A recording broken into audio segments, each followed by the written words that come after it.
I'm in the house, and I'm here with Makonnen, the author of The Rise of Rastafari, and I'll have to say just welcome, my virgin. Yes, greetings, Dr. Aboo, and greetings to the entire Galaxy family that's listening. I'm so happy to be back in the Galaxy studio with you again, Dr. Aboo. Yeah, man, respect. And how was the eye? Yeah, I mean, the eye's very, very well. I mean, for anyone who doesn't know me, I'll just give a quick introduction to myself. Mm-hmm. So, I am the author of The Rise of Rastafari. The Rise of Rastafari is a book written by myself, Makonnen Sankofa, and it goes through the whole history of the Rastafari movement, and it touches on key points such as the principles of Rastafari, the significance of Rastafari in England and in the Caribbean, and it touches on the relevance of His Majesty Haile Selassie, the foundation of why the Rastafari movement started by the Pan-African teachings of people like Marcus Mosiah Garvey. It's quite unique because whereas a lot of other Rastafari books come from more of a biblical stance, this tackles Rastafari from more of a natural perspective, from more of a Pan-African perspective. Mm-hmm. Yeah, so that's a bit about me in terms of me being an author. I did have 2 previous radio shows in Galaxy with Dr. Aboo that you can catch on YouTube if you type Makonnen Sankofa and Dr. Aboo, or go on my YouTube channel, Makonnen Sankofa. You will find it where we reason a bit more about the book on those particular episodes. I am a member of the Luton Black Men Community Group. Luton Black Men Community Group, it is an organisation which has predominantly black males, and what we do is we put on different events throughout the year, and the main objective is to encourage leadership skills in black males. Yeah, so it's to improve the leadership skills. So at our events, and if they vary, so it could be an economic empowerment event where we would have different people that come on, and it could be about, for example, someone talking about property, invest in property. Another one could be about trading. It could also be about various different aspects. We've had Khadija Ward, who's come on and talked about her book, The Black Sterling. So we could have different people talking about different initiatives that they could get involved to, or how we can empower ourselves economically in the community. We've done debates. We've done film screenings and discussions. So we screen films like Hidden Colours, The Motherlands, but various different events throughout the whole year.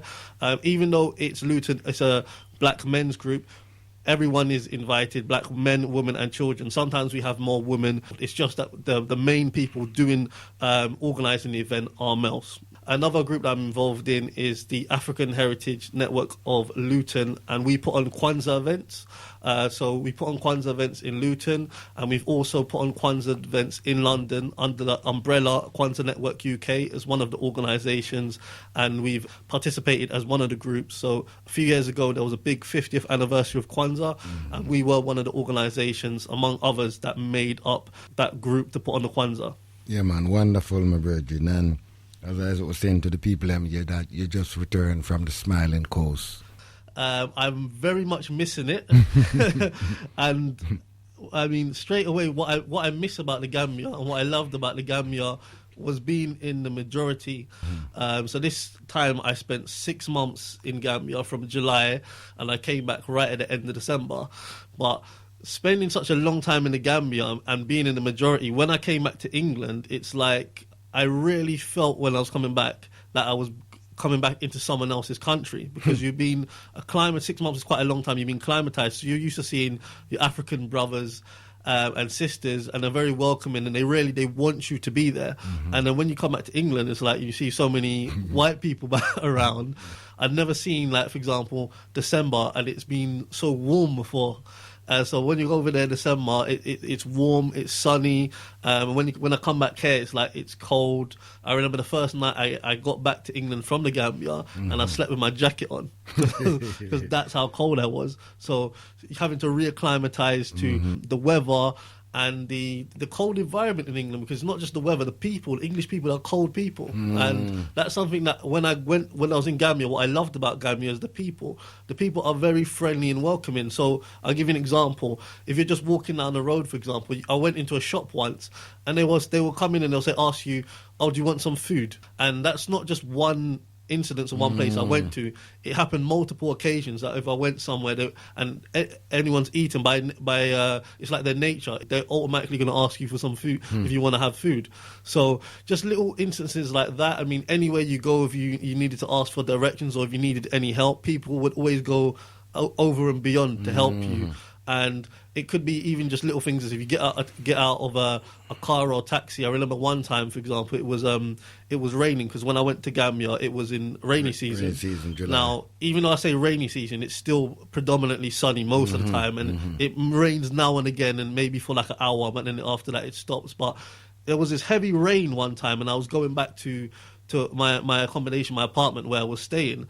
And the place was pretty much waterlogged, so I had to get out the car across the road, and then I had to walk, and it would have been effectively in the puddles. Now I'm a big guy, I'm 6'4", yeah, and I'm quite big, quite tall and quite big. And the guy in the taxi was still offered to literally to put me on his back and take me through the puddle to get to my apartment. That's the kind of, again, the caring. There's no taxi driver that's going to do that for you in England. And where I was staying, it's like everyone there was a family. So where I was staying, there was a beauty salon downstairs from where it was. There's a supermarket, and there was a car park where they had guys that used to fix cars and that also sold cars. And everyone knew each other, and we lived there pretty much like a family. So we always used to gather around, talk to each other. Anytime I come back at night, I could go talk to the guys in the car park or the people in the supermarket downstairs.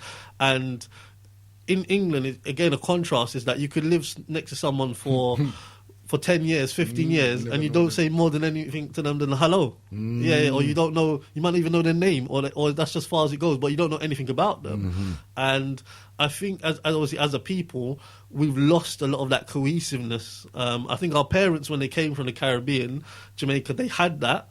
But over time, the longer we've been in this country, the more we've assimilated into the English society, and we've become like white people from England, and we've lost a lot of our values and cohesion as a collectiveness as a people.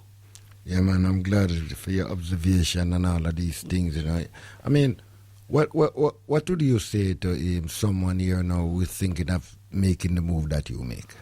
I'll definitely encourage it. I would say, for anyone that hasn't been to an African country, whether it's Gambia, Zimbabwe, Malawi, Nigeria, Ghana, I think as an African person that you should make at least one visit to Africa in your lifetime, if not to stay there permanently or go again, but a minimum of at least once as kind of a pilgrimage, so to speak. I think it's a big part of obviously reconnecting with your culture, your roots, your history, and observing what it's like. For me, the third time I've been to Gambia, but each time was special for me. So when I went in December, the December before this last year was when I first went. For my whole life, or pretty much since I was like 20, I mentioned earlier I'm 29 now. So for the last, by then 9 years of thinking consciously, of talking about it, writing a book, being effectively a Pan-Africanist, Rastafarian. So for me to be on that path, that road, and then when I actually went to Africa, I went to Gambia for it to be kind of everything I imagined it to be, and for me actually to have a better time than I thought I was going to have anyway. And I wasn't going with the mindset that Africa was backwards and you're going to see flies in people's eyes and all of that. I was going with the mindset that I was very much happy to be in Africa anyway, and I knew it wasn't going to be like that. So, but for me, it just completely confirmed that I'm on the right path, that this is where I should be, and that definitely my goal and my dream is to feel the aspiration of one day going to Africa to live there permanently. How was your book received by the people? Very well, by the local people and also in institutions that I went into. So the local people in the streets, for example, they were very receptive to the book. I mean, some of the books I just gave away because not everyone in Gambia financially has got money. So some books I sold, some books that I gave to people that didn't have money, just to get the knowledge out and the information. And I actually got some reprinted in Gambia. So like some of my books were reprinted in Gambia. Yeah. Some of them are printed copies in Gambia. But what I'm trying to say, and was it more to print, or was it? It was less in terms of the printing. I was really happy with the quality of the printing. Yeah, for one. and it was less cheaper than how much it cost to print in England. Wow. And the quality was on the same kind of standard level. When I went to give it to the local people, a lot of times they asked me for other books to give to their friends, or they said that I put it down in one area and it just got picked up from the car, or it got picked up. And the feedback that I got, because once I gave the book, I then asked them and they read it, and then they told me yes, they read it or not. And a lot of people were they learned a lot, because they didn't really have a full understanding of what Rastafari was, because in Gambia they get a lot of their understanding, whether it's through reggae music or through when artists come here, but they don't really have anyone on the ground educating them about it. So in Rasta, they seem to think in Gambia they seem to think Rasta is a hairstyle, and I remember I remember taking out this lady, this young lady once, and me and her were going out for dinner, and she said that I've got a Rasta on my hair, my hairstyle's Rasta. I'm like, Rasta's not a hairstyle. So anyone who's got dreadlocks in Gambia, they immediately call Rasta, even if they're Muslim, regardless of what they are, they just call them Rasta because they hairstyle. So it gives them another understanding, certainly towards the theology of Rastafari. Right? It was received very well when I went into the education. So I went into 2 schools and did 3 lectures. I had a contact, the assistant head teacher at one of the schools, who's a Pan-Africanist. So he really wanted me to bring this in to help educate the children. Yeah. And then he invited me to his previous school that he used to teach at as well.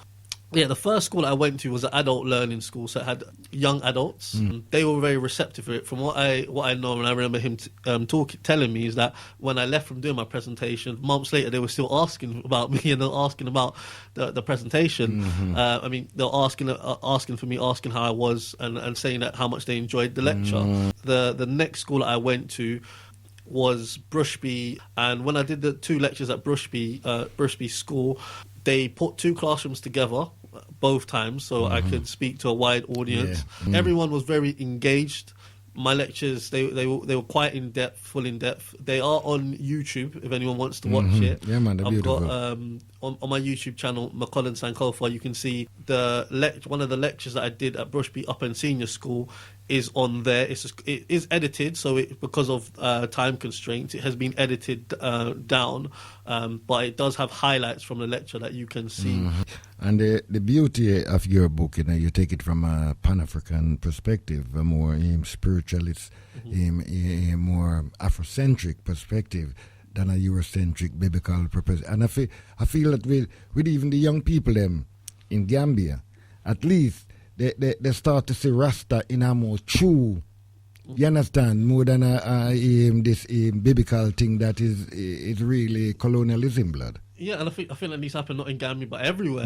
But I think that was significant, because not that I would have, because my idea of Rasta is my theology on Rastafari is not this. But if I was to go in there and then start talking about Rastafari from a biblical perspective, that would then knock out their belief of, because obviously it is a Muslim country in Gambia, so you can't go there and kind of dismiss what their belief system is, because then they're going to say like, well, no, we can't have you come back in, we can't have you doing this, because so in a way you have to kind of respect what their beliefs. And when I delivered my presentation, it was not to kind of knock or hit back on what they believed. It's just to show them another. That's why when I did a presentation, at no point I'm talking about Islam. I'm just talking about Rastafari and what it's about, and that's very important. And especially when you're coming from a Pan-African perspective. Yeah, it's something that everyone as a black person or African person can identify with. Because when you're talking about a movement that is anti-white supremacy, anti-colonialism, anti-slavery, as much as we need to understand what it's like for them as a Gambian on the ground, they need to understand our experience as well. So even though when I'm talking about my book, Rastafari, but Rastafari is not, even though Rastafari is the main theme of the book, but the story really is it's really about our story as African people in the diaspora that have been taken away from predominantly West Africa and other parts of Africa, and then brought into places like the Caribbean. What we went through slavery, after that through colonialism, then our experience of coming here in England. So when I was doing my presentation, I was talking to them about, what our parents or grandparents went through, the no blacks, no dogs, no Irish, the NFs and the teddy boys getting beaten up in the streets. This is a side of racism that they would never have heard for unless coming from something like this lecture. Yeah, so I've gone into it deep. I've gone into I mean, the whole Garvey movement, yeah, and the importance of Haile Selassie at a time where everywhere in Africa was colonized. Yeah, everywhere in Africa had been colonized, and why it is important for us in the diaspora to see an African king and queen. Yeah, because at the time we only had the Queen Elizabeth or King George. So resonated again the significance, the theology of Rastafari, and also the experience of what we've gone through as African people in the Western world, being taken away from our homeland. You know, it's a serious thing, and you try to show them a more Afrocentric side of Rasta. You understand, you know, without these in chapters and verse. You understand? And that is what I find you're very interested. And maybe for a long time it is the only one that written upon that perspective.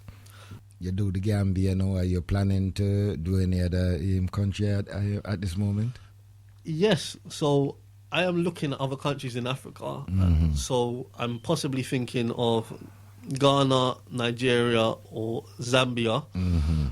I mean, I know obviously Ghana's got they just had the year of return in Ghana, and a lot of people from the diaspora are going back to Ghana.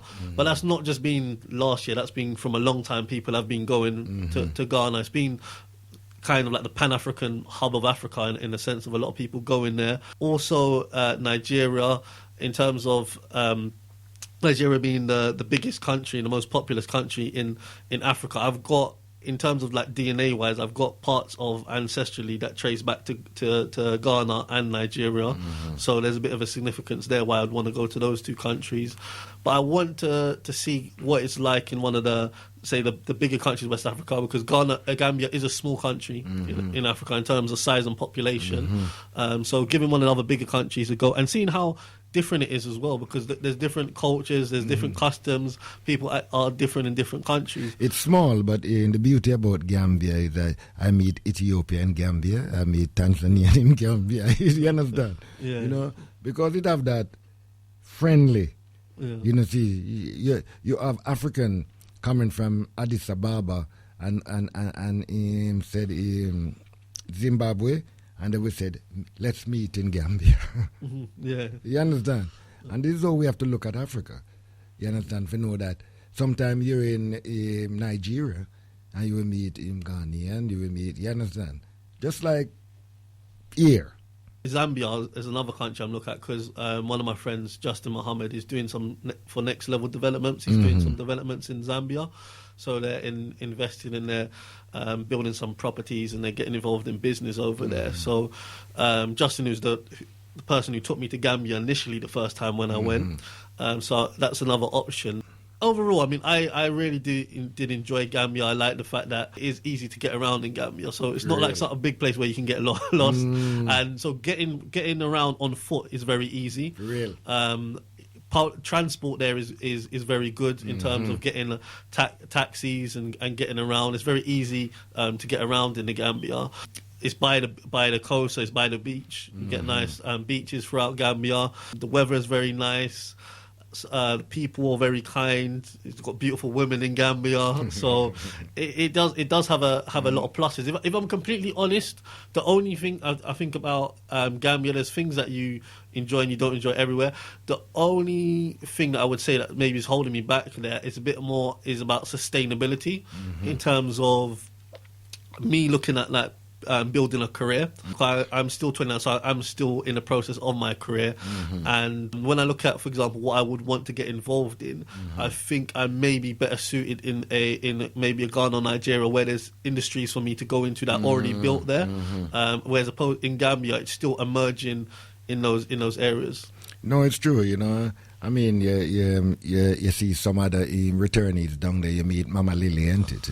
Yeah, so when I was down there, I met Mama Lily. Just want to hail her up and rise her up. She invited me to a couple of events. One event she invited me to, I gave a speech, and that was about the importance of Marcus Garvey to the Rastafari movement. And I met Mama Lily a few other times during my time when I was in the Gambia, and we kept in contact with each other. I just like to give a rise up to the following people now in the Gambia that I met. So there's Juliet Ryan from Bla Xit and her husband Adrian Ryan. There's Huey Rose and his wife Angie. Yeah, Marley Morris from Messiahs. Joseph Joe Ride, who's got the transport company in the Gambia. Shanice from Galaxy, I met when I was down there. Matthew Hyperlink, he's got his hotel down there. Khadija Ward, who is author of the book Black Sterling. Patrick Augustus, some of you might know from Galaxy, Yes. and Joe Tex from Rastaville, Yeah. and the owner of Spanglers as well. But Joe Tex from Rastaville is actually stocking copies of my book, The Rise of Rastafari, in his bookshop, Rastville in Gambia. You can buy my book there. It's also available at Timbuktu Bookshop as well, which is the biggest and best bookshop in the Gambia. Yes, and massive stack, a lot of books, you know. Well, yeah, when I went into Timbuktu, I was taken by. I was surprised when I went in there, because particularly when I looked at the Pan-African section, yeah, and the literature that they had on African leaders and African issues, history. I was quite taken back in biographies. And when I went in there, I saw some books that I couldn't even find in England, or in England I could only get them on Amazon. A book on Leonard Howe on the rise of the first Rasta. That was a book that I bought there. But when I went in there, I saw autobiography of Marcus Garvey was there, autobiography of Haile Selassie. There was a book on Kwame Nkrumah. There was a book on Thomas Sankara there. There was a book on different African countries. Yeah.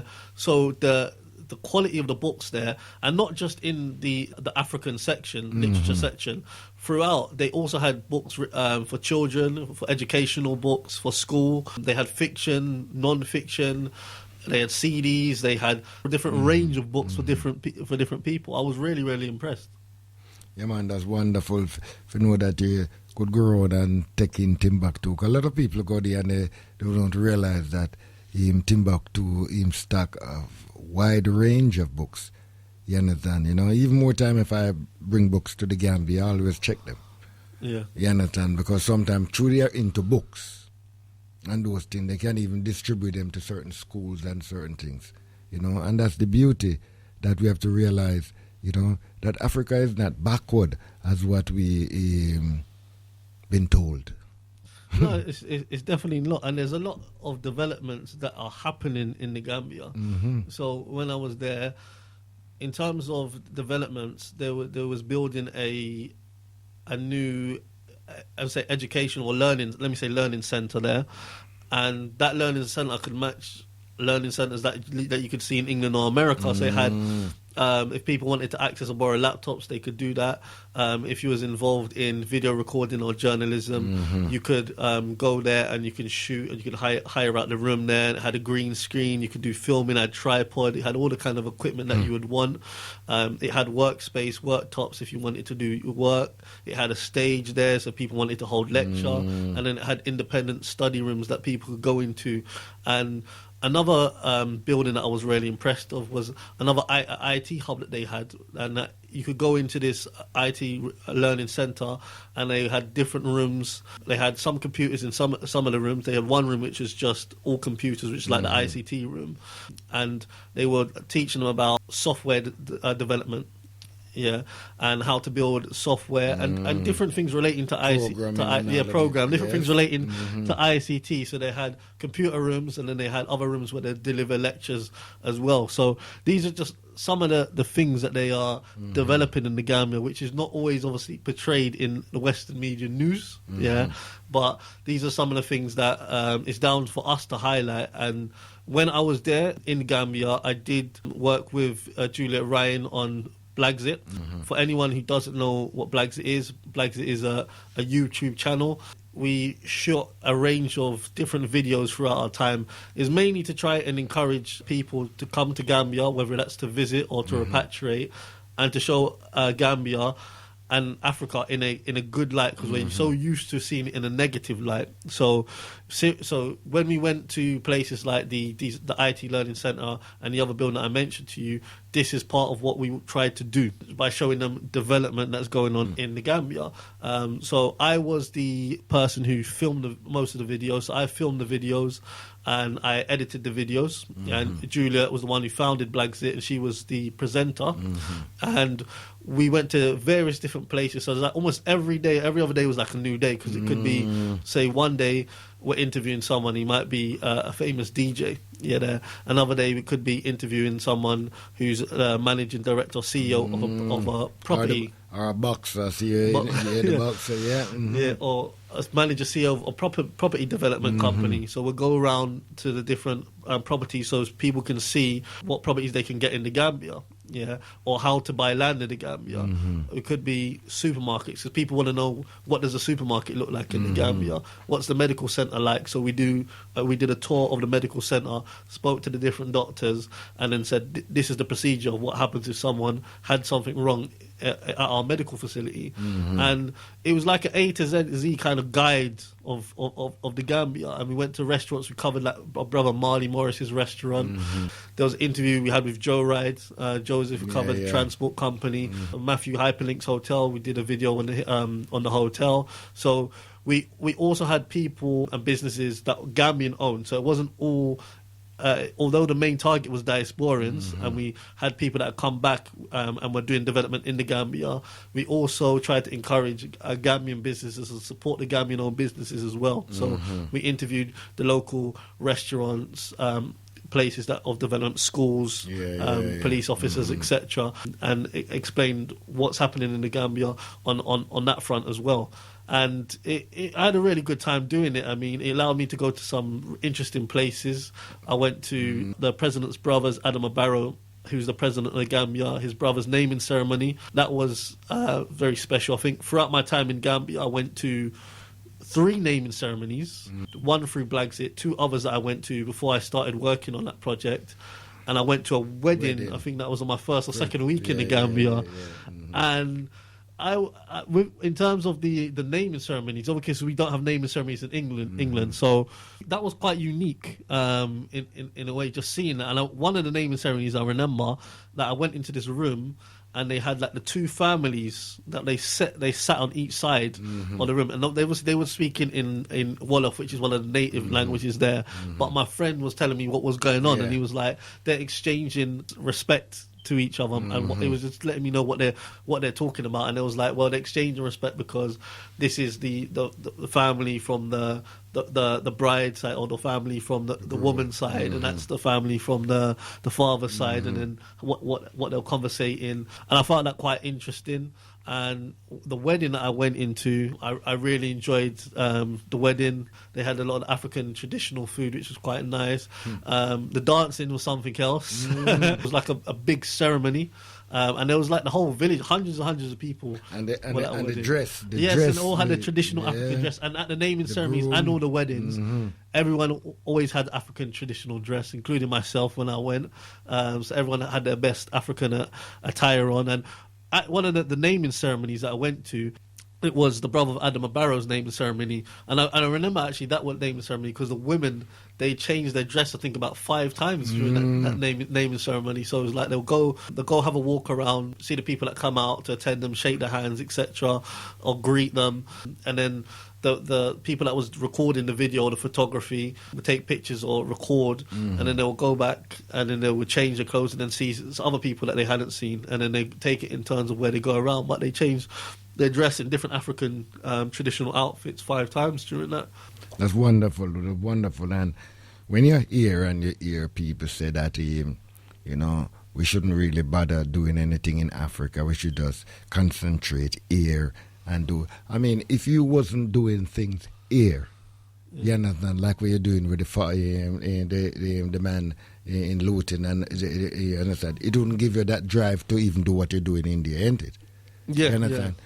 So when people say that we should not do anything in Africa, you think that that's a valid statement them should be making? That's definitely not a valid statement. Marcus Garvey said along the lines of, there are some people that are useless in the West that are going to be useless in Africa.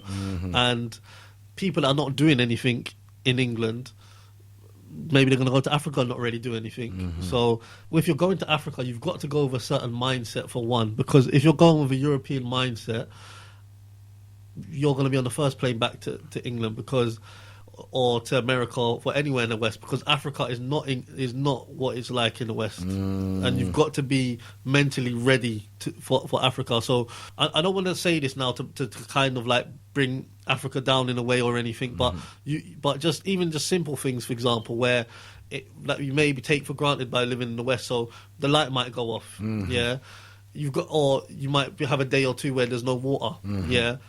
But instead of like being, I can't deal with it, or not having internet, you just got to be able to get used to it. Yeah. And that's what, because there were times when I was in Gambia where the water went off a couple of days or the light went off, but after I just got used to it. And if you can't adapt to these kind of things, then it's just, you're not going to be. And I'm just using that as one example. I'm not using that as an overall example. Well, no, but when I look on it, Ras, it take it into a different experience. Yeah. Because a lot of us never experienced that power cut. But when you look and see how the people move towards what's happening, no panic, but they know what to do. You understand? And that's what, sometimes here, I think we become handicapped with certain things. Shut down. And this is a prime example. I remember when I was in my flat once, and this was like one of my first or second weeks, for example, and I think the light was off, yeah, and the water was off at the same time, yeah. And this didn't happen all the time. I'm just giving an example. Yeah. It could happen now and again. The Wi-Fi signal on your phone, the data wasn't working on the phone. Now, there were some people from America that was renting one of the flats where I was living. These people from America, they were more stressed out the fact that there was no Wi-Fi. And I was shocked. I was like, you value internet, and that just probably Western. You're valuing your Wi-Fi, your internet on your phone more than even running water and electricity. And that's a very Western mentality coming into Africa. Going back to, I think, your original question that you wanted to pose. I mean, that we shouldn't whether we should go to Africa for those that are not doing anything here. I think. The reality is that we've been in this country for, talking about the Windrush generation now. So we've been in this country since you're talking about the 40s, yeah. And to this point, despite the efforts within our community by groups and individuals and the elders in the past, the reality is our circumstance or situation in England hasn't really got a lot better in terms of where we are, in terms economically, politically, military, spiritually, because we're still at the bottom if you look at it in that perspective. So yes, we may not be going out the street and getting attacked by the NF or facing a lot of some of those kind of struggles, which we once was, but we're still at the bottom of the ladder. And that's the problem. If you're still in someone else's country and you don't control anything, like you don't have any source of power then, so you're powerless. So we are forevermore at the mercy of someone else that doesn't look like us, and we'll always be like that in England, because England is a white man's country, and we have to realise this. I mean, when you come to places like London, like Peckham, Brixton, or Lewisham, or some parts of London, where there's more black people. I'm not saying there's more black people than white, because there's still more white. I'm saying that the percentages are higher, so it may be like 50% in the borough. Estimate, not quoting exactly. There's a lot of black people concentrated in certain areas. When you go outside big parts of London and into more country areas and other parts of London, you realise that this is a white country. We are only literally about 2% of the population, and under how many millions of people that there are in England, we're only 2% of that population. So we are literally a tiny minority. So in terms of where we're going as a people as well, I think we've gone backwards, considering where we was previously. Certainly, like from the 70s and the 80s, in terms of cohesion, in terms of, I know my mum was saying that in her generation, that if you saw another black person on the street, you would say hello, yeah. And in terms of like the whole the crime against other black people are doing to other black people now, which I'm gonna say crime's always been there, but the extent that it's happening now is more so than in the past. And when you look at like the knife crime and what's going on with the youth, I know we're in a worse situation. And the reality is that those of us, particularly who've got the Caribbean heritage, we're diminishing in numbers. So most of the black people that are here now are coming over from the continent Africa, and they're coming with a different mentality than us. And so when you look at, say, the Caribbean families, it's through integration. A lot of the numbers are dwelling. And Marcus Garvey said something along the lines of, a man without knowledge of his past history, origin and culture is like a tree without roots. And it's true. When you look at like the young people today, or a lot of them, they don't know their history or their roots or anything. So I think going to Africa, I mean, to get a understanding of what it means to be African, what to be black, is very important. Even not to live, just to visit. And the significance of that, because the more we're here in England, generation, the more we're going to assimilate even more, and the more we're going to just become like white people that we like. Even if people are black in their face, they might as well be white, because their whole culture is embedded in English culture. And the longer we're here, the longer we've lost the culture. When our parents come from the Caribbean, they still had elements of obviously what their culture, what they had from the Caribbean. Although some of it was colonized, but they still had a Caribbean identity, so to speak. Where the longer we've been here, the longer we would become more like English people. Yeah, and that will continue to happen if we stay in England. So I think going back to Africa to preserve our blackness and our culture and our history and identity is a must. No, what you're saying, it's true, you know, and I can see the difference. That's what I said to you.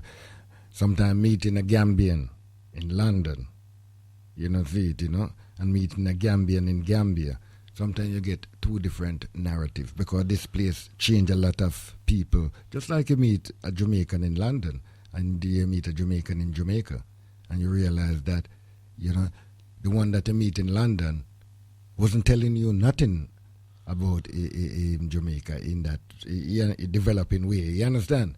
You know? And that's, you know, because some people, they're happy to be here. You understand? They're more happier here. You understand? Than even where they come from.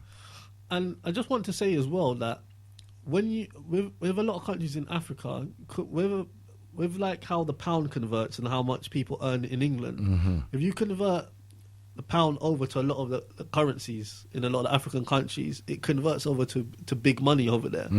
So someone who's here, who's relatively not doing anything, or someone, I don't know, without disrespect to anyone who's got any kind of, someone who's just got a standard job, I'm not going to mention a specific job, but someone who's just working at everyday job, working at average job in England, yeah, with how much that money that is worth in another African country, he can go to that country and he can live well, or he can help with development in that country. Because whereas in England, regardless of what you do, regardless the fact that you're black, even maybe in your profession you may be treated a certain way in that specific company, but regardless, is where you are in society will be determined based on your skin colour. So the fact that you're black immediately is going to put you at the bottom of the society in England, and we know this. Whereas in Africa, you don't have that kind of barrier. No one's going to put you at the bottom of society because you're black, because everyone there is. So the fact that you're coming from the West, in some perspectives, does actually put you in a better position in some African, well, in a lot of African countries. It does put you in a better position in terms of the wealth that you may be bringing over there. Now, even if you've got just a normal job, you might just be an average Joe in England, but you can use that money, and that's big money in a lot of African countries. Yeah, man. And you can use that money to whether it's to build skills, to build infrastructure, to be part of the development in Africa. So I definitely think that we should be moving to Africa and pulling our resources together to make a better Africa, whether that is collectively or individually. Because whether someone goes there collectively as part of a team to help the advancement of Africa, that's the ideal scenario. But then if someone just wants to go there individually and have a better life, not that person, then that's fine also. But it's rather better to be over there than it is to be over here. And sometimes it's better if you can move on a collective. You understand? You know, I know you was down there when Aga put on the Health Awareness Day, you know. And that's one of the things that I like about Sister Angie and that, you know, because they go and they see something to be done. And instead of they sit down and complain about certain things, they get together and make something happen. I think it makes it easier when you go as a collective. Like when I was mentioning my friend Justin Muhammad, he took me to Gambia the first time I went. In Zambia with Next Level Development. But what they're doing in Zambia, I got to applaud him, because they're working as a collective, trying to get people from the diaspora to go and develop in Zambia, and instead of going individually, they go in collectively in a group. And they've had previous trips to the Zambia. He's actually still out there now, and I think when you're working going in a collective to places, it can make the process easier. I recall when I said the first time that I went to Gambia, not last December before that. Justin, he actually took me to the Gambia. Now, when we went to the Gambia, he went with a friend of his that he knew, and just want to give a shout to Lady M from Amiga Radio. So we went with Lady M, and she had some of her friends, some of her relatives that were there. Yeah, and because she had already got links there, when we went to the airport, it meant that there was people arranged to pick us up from the airport. During the trip, there were certain people, Gambian people, that we knew there. So it helped with that. I knew Shakina, who's already out there. So it made the transition easier. So when I went back into February, then I met some more people. By going out there, the Gambia, and having these links, so it would people like the Shakina, people like Marley Morris, that was out there, and various people that I mentioned earlier, having people to contact when you're out there, it just helps rather than just going somewhere to individual where you don't know anyone. Yeah, not saying that it can't work that way either, but it just does help, particularly when you go into another country. It does help to settle you in that environment and to make you feel more comfortable. And I think that's what I liked about Gambia. It was like almost every week. At one point, particularly I think the last 2 months, it was like every week someone from diaspora, someone from England was coming there, and so it was like you have always your own your own Gambian links and your own Gambian people, but then you got all these people in the diaspora that are coming over there every week as well. So you got them people to link up with as well. So I said it really does make you feel at home. Some of us here, we are so white. You understand? It's like I said, we become addicted to this whiteness. You understand? When we tell our brothers and sisters that we are going to Africa, it seems like we're going down into the bottomless pit, blood. You don't get any good encouragement and anything. You just moaning. But you tell those one that you're going Disney World, they want you to kiss Donald Duck, Mickey Mouse, Miss Piggy, everything. You understand? It's just to show you. When you hear African in this country putting down African because them doing something in Africa, then that's a sickness, blood. You understand? That is a sickness, because you're not doing nothing here. You understand? The only thing some of them is doing here is go up to that building that they say JOB and make a sign and go back at them friggin' yard and sit down. You understand? And that's why them have time to criticize a brother and a sister down there that is doing things to help to develop. Sometimes when you're trying to escape, you understand, your own sometimes grasp on you, and I see it as a grasping. Any African in this country that put down an African brothers and sisters doing development in Africa is a grasser. Simple as that. Because to what we go through, you understand, to what you're saying here, the opportunity that some people can turn certain things there, you don't get it here, blood. You understand? I know many Africans with good business here, and this society, especially these local authorities, destroy it because it's not their people. You understand? They choose what they want to put certain place. So when we hear, if we're not dealing, if I can't support you, my brother, I'll leave you alone. I ain't gonna waste my time to bite you and all of these things, because energy I'm losing. See it? And this is what we have to move to. Show these young people, because I have to give it to the young people. I see many young people doing a lot of changing and making some move to Africa. Yeah, well, that's what we want, because with the whole repatriation, going back to Africa movement, you got to be careful at the same time, because just like, say, a lot of our parents or grandparents, they've gone back to the Caribbean from, I would say, from their middle age upwards, yeah. we don't want it when people go into Africa to be like a retirement club where it's only people that are middle-aged and above that are going there. Because when people are middle-aged and above that are going to Africa, they've lived pretty much most of their life. So they've got their family, they've got kids, they're going to be kind of stuck in their ways. So they've developed as a person to what they're going to be. Yeah. When you're younger, you've got more energy, or you're more open to meeting. You're still developing as a person as things going.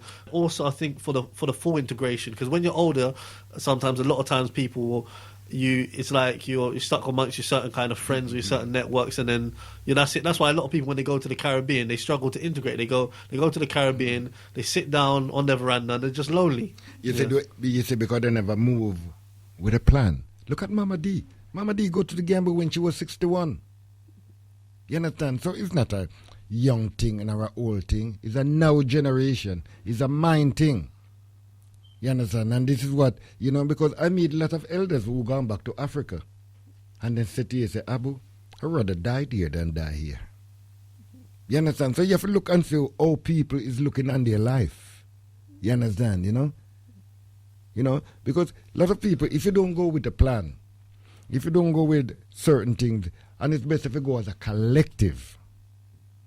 Don't bother go there because you have a money, may go there and just go live there. So no go so. You understand? You have to go into a collective, or you go down there and you adapt a family then. You don't see? But if you go there with the same European attitude, I'm telling you, sickness is gonna set in. Terrible sickness too. Going there, I think it's already all about the full integration. So whether that's personal relationships, so I'm saying integration as in marriage. We should be marrying Africans on the continent. Friendships, all kind of relationships, integration, whether, like you're saying, adopting a family or going to live in the individual family with some of the family. So there's integration that comes in different ways, but we need to make that full integration with Africa. So when you go to, say, some people that go to Africa, and I've heard this, some people go to Africa and say that, well, I would never marry a native person from the country. And I'm thinking, well, why would you go to that country then? If you want to only going to marry someone from the diaspora that goes into that country, that defies the whole kind of point of being in Africa, isn't it? Like, how can you go to African countries, a black person, and say you don't want to marry another African person of that country? In the past, people may have not been able to see Africa, or only time they saw Africa is if you physically went there, or the main media was the television. And in terms of television, Western media, westernized television has normally portrayed Africa in a bad light. So you've had generation or years of seeing Africa in a bad light on the main source of media, where now through social media, through things like YouTube and other social media, whether it's Facebook or Facebook Live or etc., WhatsApp, these platforms have allowed people to go all over Africa and to do vlogs or take videos when they're in these countries and then share it within their networks. So then people are then seeing it and then going, or they've got an interest, or they've got another perspective. Whereas before, it was the narrative was never being played by us. So now we're taking really our own narrative of Africa, and as a result, through a lot of the vlogging that's being done, people are coming to Africa more as a result of it, because they're seeing that Africa is not a jungle, that Africa has got buildings just as nice as it is here, if not nicer, that Africa has got beautiful beaches, it's got nice weather, it's got this, that and the other. So it's demystified a lot of the stereotypes and the myths about Africa. I mean, when we was in Gambia and working on the Bla Xit project, we had people that were coming every week to see what it was like in Gambia that had never thought about coming to Africa or Gambia before. But that's the kind of impact that had, that people that would come just because of a video that we produced. And say that they stayed in this hotel, they went to this restaurant because of your video, we came to Gambia because of your video. People that are now living in Gambia, that have bought land in Gambia. So that's the kind of impact social media have made. No, it's true. Likewise, if you're looking at going Ghana, Nigeria, I told you I'm looking at going to more African countries. What I would do is I'll also look at YouTube videos of vloggers that are already in these countries, and I will be able to then have a look at what they thought what they thought of this country, and get a bit more research and background into these countries before I actually go there. And social media has been very, very effective in being a platform to help promote Africa. No, it's true because when I was in Zimbabwe, I do some YouTube video. Right now, there's a brother Winston. He's in Awari. By looking at those things, give him it, and he's down there. He said having a wonderful time. So he said, "What you're saying is true." You know, see it. And what we are doing is giving primary source. You know, see it. All the other rest of media, they doesn't give us primary source. They give us secondary source. They lie to us. You know, the other day I see them show a picture in the newspaper about the Zambezi River that is dry up. We're just coming from there. Before we never wasn't coming from there, I know people that we could call and ask, and when they send back the picture, not so. You understand? Because there's a lot of things. It's fake news, blood. You know, it's diversion. That's why we have to come together. Because sometimes you hear something, but if you call another family member, maybe you can be put in the right place. Mm-hmm. You know, see, and that's why, that is the reason why they do this to African people, because they know that we lack unity. You understand? You know, we lack that togetherness. So when the right hand knows sometimes, the left hand doesn't know it, because the left hand now talk to the right hand.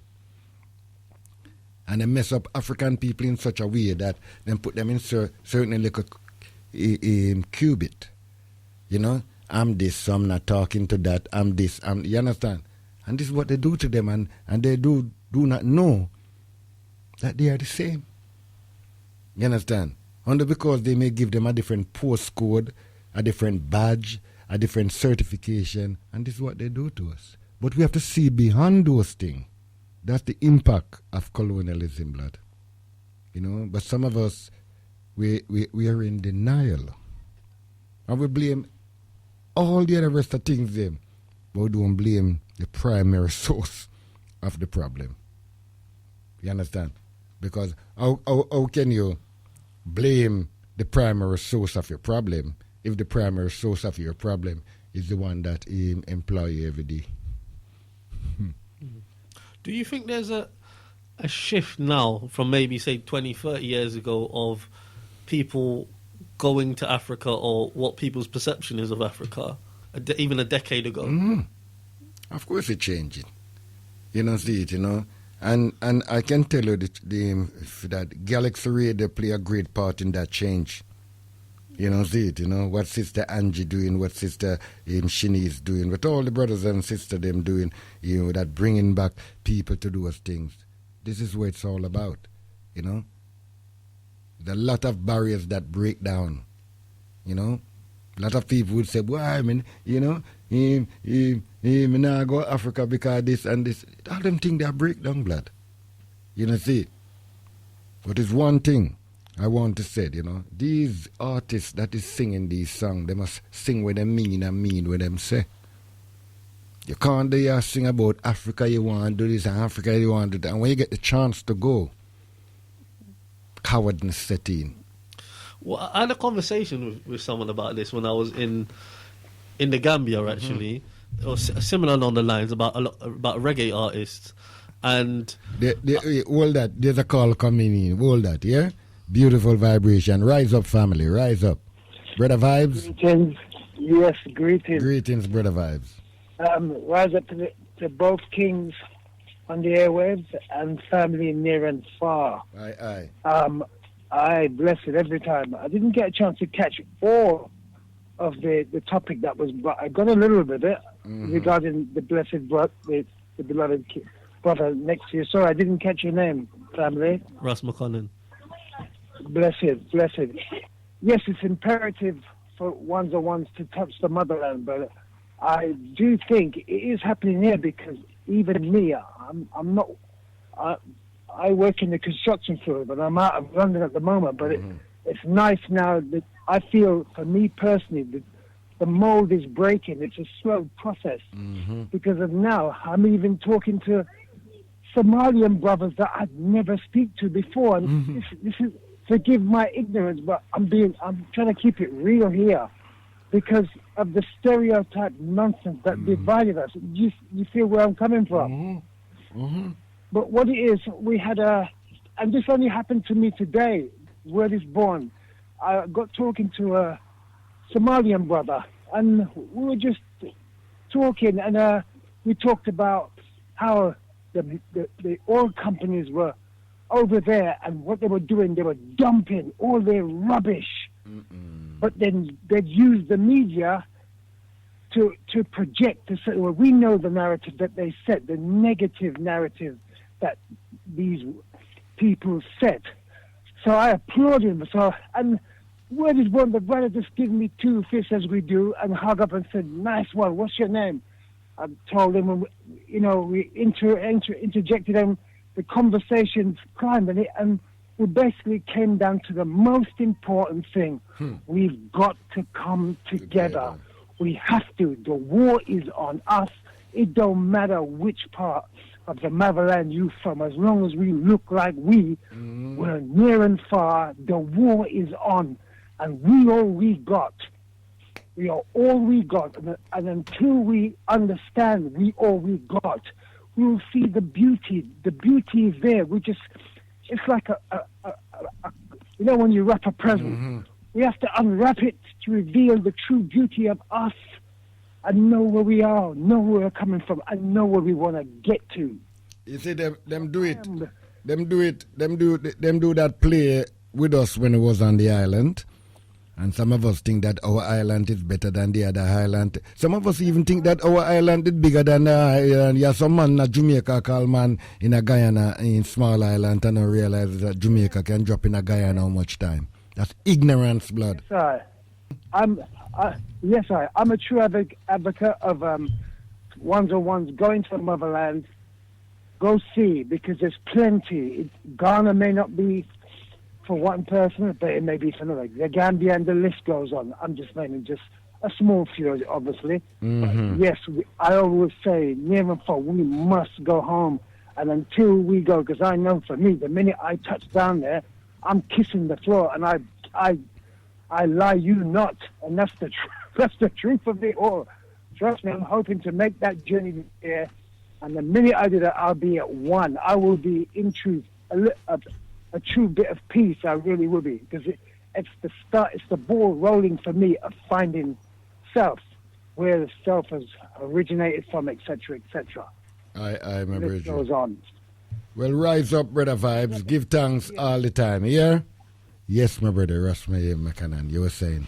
Yeah, I mean, before we took the call from the caller, I believe we was talking about reggae artists now. Yes, and yes. I remember having a particular conversation with this to a couple of people, but I remember this one brother that I had a conversation with when I was in the Gambia, and was talking about reggae artists, and similar to what you're saying, that why a lot of them who speak about African repatriation, but a lot of them are not going over there, and what I was trying to say is a lot of them that are, like, for example, in Gambia, they've took on like a lot of, say, the cultural elements of Rastafari, or Jamaica in terms of like the locks, for example, and the reggae music, but they don't know anything about it in terms of the theology. And then I was saying that, but how comes it every year they're having loads of these reggae artists that come over, that claim Rastafari, but they're not teaching anything about it. And it's for ones like, it's like when I'm coming out there, I'm on the ground teaching them what Rastafari is, going into schools, talking to the people in the streets. But these reggae artists, they're not doing it. So then I think about what is their motive. And one of my brethren that I was talking with, he was like, you shouldn't be so hard on them, because he was saying that, well, reggae artists is an artist and it's not their role to do it. It's like they've took it to one level. It's then for you to then give that kind of education there. It's a cop out here, blood.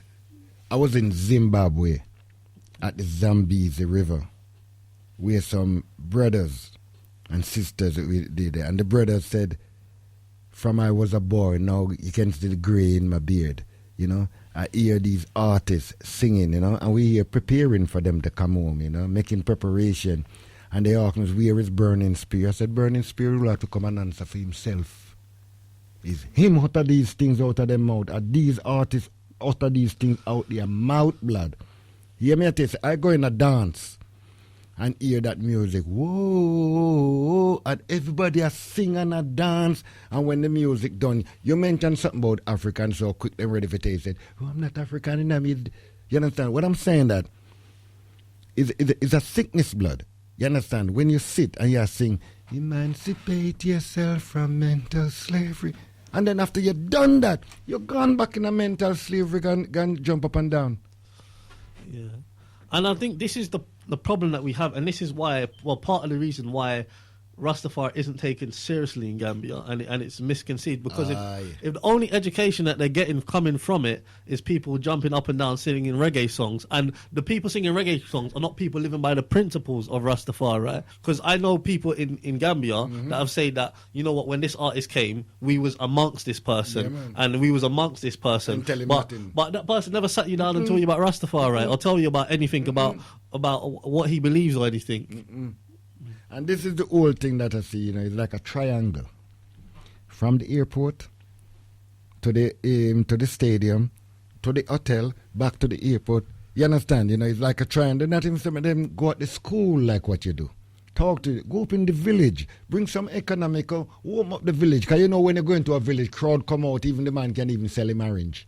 You understand? And if these people go, it's like these people will listen, because they've already got. These are already people that are famous, that are famous, that have already got a following. So the amount of people that they could pull out and educate, and the impact that would have when they go into the schools, because more people are going to listen because of who they are. So the impact that these reggae artists can make, they can make big impact down there. I mean, yeah, man, boy, I mean, not speak the language. I mean, I think about you go Germany, blood. You're there all of these places, and you realize that what I'm saying that is a cop-out. You understand? It's a cop-out, and you realize that true maybe they don't write what they sing. They don't mean it. They just sing it for sing's sake. Sing for the supper, blood. The reality is facing. It's right in our face. That's why when I go into Africa, you see man like culture, although I'm gone on to the ancestor, well love. You understand? Them man their name will never die. You understand? You know? Because it's passed on. You know? But these, imagine, sound system began all of Japan. You understand? And then find Africa as a problem. You know, see it? And then we must rally around these things and I give them the energy and I give it. No, it's full time. We sit down and we work out and realize it's not about the quantity, it's about the quality. You understand? You know, we have jammers. Greetings, excellent show once again, you know, just hearing the brother. It's really relevant points that you're saying about what the artists are bringing to the table, you know, and the contribution they're making in relation to the songs they're singing. You know, there's a serious lack from what I'm hearing. You know, is there any dialogue that could be made directly to the artists, or is there an approach that could be made? No, you see, it's not something that you're gonna force someone to do. If you don't have it in you, then there's no way you're gonna do it. You know, we have got to realize that some make the effort and some don't make that. So you rise up those. You know, I remember when I was in the Gambia. Printer youth, you know, him run with Aga. Him run a workshop, helping them to write lyrics and all of them things. That was beautiful. You don't see it, you know, because sometimes they hear certain words, right, but they not hear. They don't even know the meaning of the word. You understand? And these are the things. Then when you go and you sit to them and say, no, it doesn't mean that way. The blood, you know, gossa. You understand? You know, and these are the things where the brother is talking, just like what the brother do. The brother go down there. And he give lectures, he give away books, he talk with the young people. Yeah, and that's something that I really loved, was just like showing my book to the local people or some of my brethren, and then just sitting down and just reasoning with them about obviously their conceptions of Rastafari or black consciousness, and talking to them and connecting with them, like we were saying earlier, and for them to also grasp in our experience of what we've gone through in the diaspora. And kind of like bridging those gaps, and yeah, that's what was powerful to me. To go to Africa, to sit down and have conscious conversations with the Africans on the ground there. His Majesty Haile Selassie said, "If you are the recipient of knowledge, and you do not share the knowledge, you are an abuser of knowledge." You understand? So I don't see them as no singer. I see them as a bloody abuser, blood. You know, singing for the damn supper. You understand? You know, sing about certain song, And if you see them in certain nightclub, what they're licking down is what promoting them. A lot of them, when them go to all Los Angeles and those playing, we think who in the club them there? Has some gay man blood.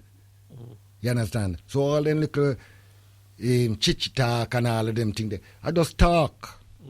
You understand? Because the main thing, who will produce you, who will do this, who control you. We got to wake up, lad. You understand? And realize said we can't take Rastafari for Papi show. You know? Go there personate. You know, and then man go tell me said, boy, I see a Rasta man. No, you never see no Rasta man do that. You see some long ear people. As you said, when I go to Gambia, find you have it for your ear, then just think that Rasta is a ear style blood. And yeah, people call themselves Rasta walking on the street with some old white woman from Europe and them thing there. Yeah, and that's what I had to say in the school when it was like, these people not Rasta. Then call it rent a dread. Yeah. You know, see it? So we have to be real and rise up to the people who is not afraid to highlight these issues. You know, when you had the discussions, what kind of consciousness were they aware of, like just in the Marcus Garvey and what we're experiencing over here? What was the level that they? It's different depending on the people you're speaking to. Some of them don't even know Marcus Garvey. To be honest, I find that with more the females than the males. People on different levels. So in terms of Rastafari though, the general level is low from everyone. Yeah, so they don't really have any knowledge of Rastafari other than what we said, people with locks, reggae music, because predominantly and ganja. And ganja. It's really educating them about everything there. So even just things of they don't understand that the link between Garvey and the Rasta movement. They won't understand that Haile Selassie, why he's important in the movement, and the history from the Caribbean and even like the story of Rastafari in England. Right. So it's very limited to what they know. So it's really a full education. Their minds, a lot of them are generally colonized. So even when you're trying to mention them about consciousness, it's difficult because Gambia is. Have you been to Gambia before? No, I haven't been. It's a country that relies a lot on tourism. Yeah, so they're used to seeing white people in that country a lot. Economically, they're not as powerful as some of the other African countries. Right. So let me just put it in that way. Now they rely heavily on tourism. So when they see a lot of times white people come from Europe, or America that come into Gambia, a lot of the businesses there rely on that tourism, whether it's like restaurants, hotels, or the local craftsman or something. He might rely on those white people to come and buy things. So they've got kind of relationship with white people in a way like a master and slave, kind of like a master and then a worker kind of thing. And a lot of the local Gambians, they may have benefited from white people going over there. They may have given them money to put their child in school, or they might have gone over there and given them certain things or some kind of benefit. So when we go over there and we're talking to them like, oh, white people are the devil and this, that and the other, they're like, well, hold on, why are you talking like that about white people? Because they don't see that, because they only see white people when they put their foot down and they're coming on holiday, and then from that perspective, but they've not lived from like in their country, know what it's like to live in their country or to be under subjugation or oppression by white people. So educating people on that mindset and getting them to look beyond like just the face value. But it's a difficult thing, because when you're in a situation where you're living hand to mouth, because I'm not living hand to mouth. If you're in a situation where you're living hand to mouth, sometimes you got to do what you got to do to and it's how you tell them. Yeah. And it's how you tell them. You understand? Because sometimes it's how you, as the individual, deal with that white person in the Gambia, edify them. You understand? You don't see it, because, they will not confront the white person if they're wrong. Some of them. You understand? As a matter of fact, in all of these colonies, you understand, don't look on Gambia alone. You're going to Jamaica, it's the same thing. You understand? The reverence that they give to white people, you go Barbados, you go anywhere that's colonized, you go Ghana, you get the same thing. You understand? Sometimes when you go into these places, sometimes when you stand up to these white people in their bad behavior in this country, it upsets some of these native, because as far as I'm concerned, you upset my things. You understand? But true, we know of certain things. We can't allow that, blood. It's not in us, because we not tolerate it here. You understand? So why should we tolerate it there? You understand? You know? Yeah, it's the values that they still hold, you know, like very colonialized. And one thing that I recall when I went to the Gambia was I went to a wedding. Now, most people in the Gambia are Muslims. However, this wedding was a Christian wedding. Yeah. And so they did the ceremony in the church to begin with before you go off to where you hold the reception. Now, when they did the ceremony in the church, obviously you're looking at the front wall, and what's the image you see on the front wall? 4 pictures of white Christ, white Jesus Christ. So that's just to show that the colonized mind, but just like you say, it's not exclusive to the Gambia. It's in all over Africa, and it's in the Caribbean. One of my friends was telling me in Jamaica that it's crazy because it's like you go to parts of Kingston, whatever, and it's like white man walks down the road, you don't do nothing to him, but then other black person walks down the road and you trouble him. We got to work in such a way, you know, that's for the future. Africa or the Caribbean doesn't use tourism as the main source of income, because it turned the people into second-class citizen blood.